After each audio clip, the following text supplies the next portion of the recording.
আজ আমার শরীরটা ভীষণই খারাপ, গায়ের ভিতরে মনে হলো একটু জ্বর মনে হচ্ছে। তো চিন্তা করলাম যে আজকে একটু বাইরে বের হব, বাইরে বের হলে কিন্তু একদম একটু ফ্রেশ লাগে, মনটাও ভালো লাগে।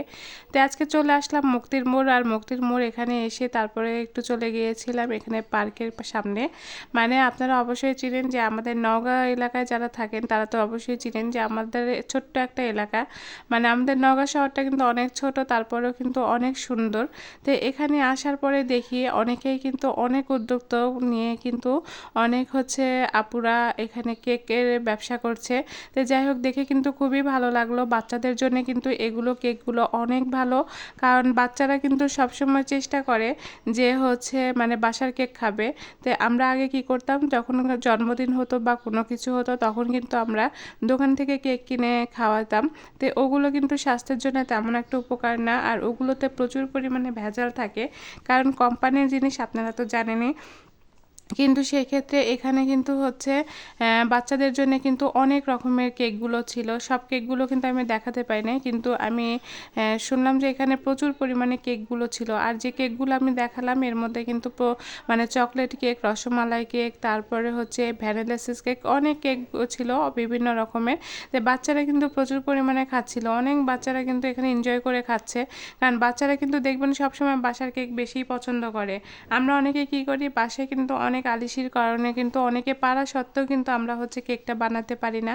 তো যাই হোক, যাওয়ার পরে আমি কিন্তু সবগুলো একটু ট্রাই করেছিলাম, অনেক ভালো লেগেছিল, মানে অনেক মজা লেগেছিল।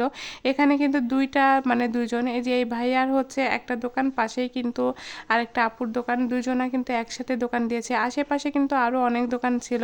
যাই হোক, আমার সেখানে যাওয়া হয় নাই, আবার যাবো ইনশাল্লাহ। গেলে কিন্তু আপনাদেরকে আরও ভিডিও আমি শেয়ার করব।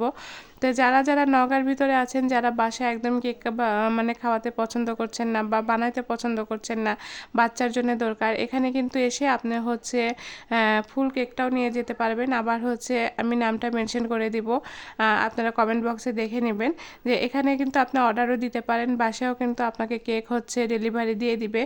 তো হোমমেড কেকগুলো কিন্তু আসলে অনেক মজা হয়। আর এই মুড়ি মাখাটা ছিল অসম্ভব একটা স্বাদের। তো যাই হোক, ভাইয়াটা কিন্তু আমাকে মুড়ি মাখানো মুড়ি মাখাই দিচ্ছিল, আমি অর্ডারও দিয়েছিলাম। তো এখানে মুড়ি মাখানো ছিল পুরোটাই কিন্তু মাংসের, মানে মাংসর কিমা দিয়ে, মানে মাংস দিয়ে, মানে মুরগির মাংস দিয়ে কিন্তু এখানে এই মুড়ি মাখাটা দেওয়া হয়। তো এই মুড়ি মাখাটা কিন্তু একদম স্পেশাল ছিল, আমার খুবই মজা লাগছিল। আমি আরও ভিডিওগুলো আপনাকে দিব। আর এখানে আসলে কিন্তু আপনারা বিভিন্ন ধরনের খাবার পেয়ে যাবেন ইনশাল্লাহ। যারা যারা আসেন নাই বা যারা যারা আসছেন তারা তো জানেনই, কারণ আমরা নওগাঁ অঞ্চলের মানুষেরা কিন্তু রাত্রে বেড়াইতে বেশি ভালোবাসি। আর আমি কিন্তু সন্ধ্যার পরে গিয়েছিলাম, এসে দেখি মানে এত ভিড়, তারপরেও কিন্তু তারা আমাকে যথেষ্ট সময় দিয়েছে।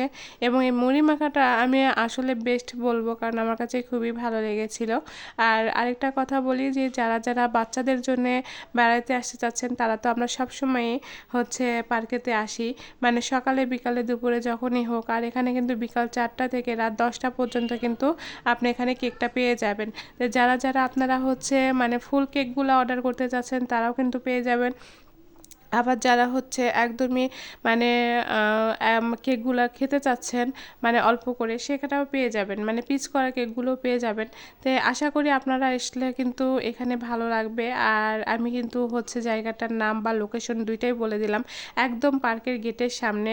আর এই যে পিছনে যে আপনার ইয়েটা দেখতে পাচ্ছেন, ব্যানারটা দেখতে পাচ্ছেন, এখানে কিন্তু A to Z দেওয়া আছে, আমি কিন্তু আপনাদেরকে কমেন্ট বক্সে লিখে দিব। আর আপনারা অবশ্যই কিন্তু চেক করে দেখবেন। আর যারা নওগাঁর ভিতরে আছেন তারা অবশ্যই যাবেন, আশা করি সবার ভালো লাগবে। তো আমার কিন্তু মুড়ি মাখাটা আসলে অনেক মজা লেগেছিলো, এদিকে কিন্তু আমি সবাইকে বলছিলাম যে মুড়ি মাখা খাবে নাকি খাও। তো আর মুরগির মাংসের জন্য কিন্তু আরও ভালো লাগছিল। তো আজকে এই পর্যন্তই, ভালো থাকবে।